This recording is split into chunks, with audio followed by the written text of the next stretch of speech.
The honourable member for Port Moody Coquitlam. It's interesting because every time I've said cons in this House, they furry in the back and say, you know, she shouldn't be saying that, she shouldn't be saying that.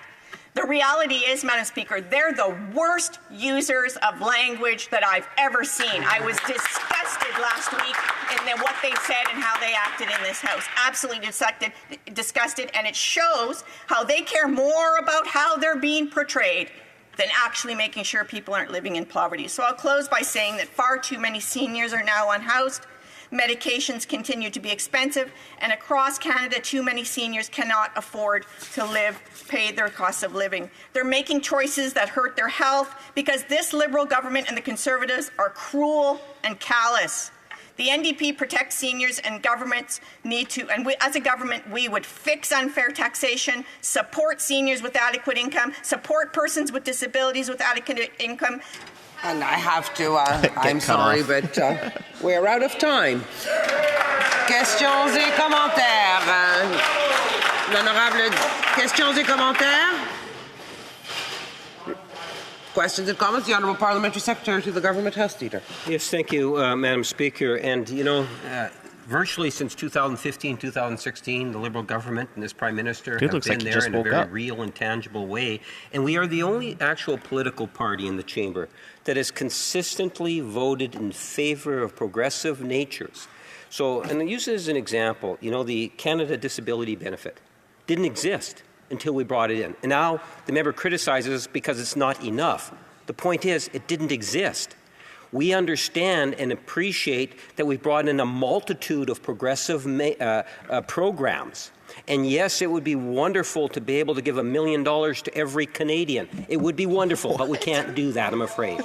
So my question to the member is, would she not recognize that in supporting our seniors, that there's direct ways and there's indirect ways? It's something that we have consistently done through 2015 to today.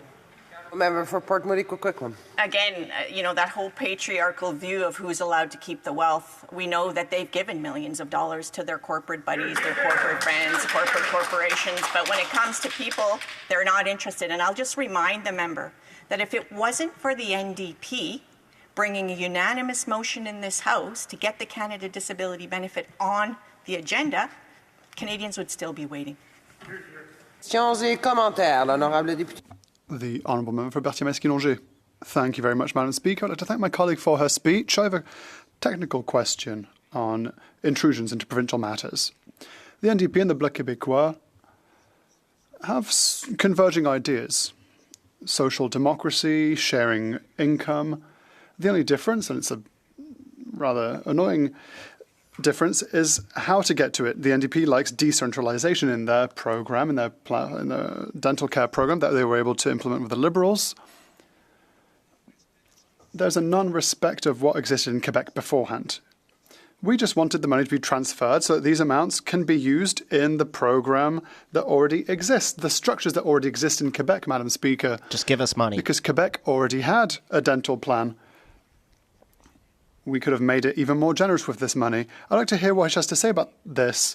They often talk about corporate greed, about companies that are greedy. I'd like to hear what she has to say about the $2 billion that Sun Life is getting in the dental care program. Would it not have been better to have a public system so that this $2 billion can be invested elsewhere in a public service? For Port Moody Coquitlam.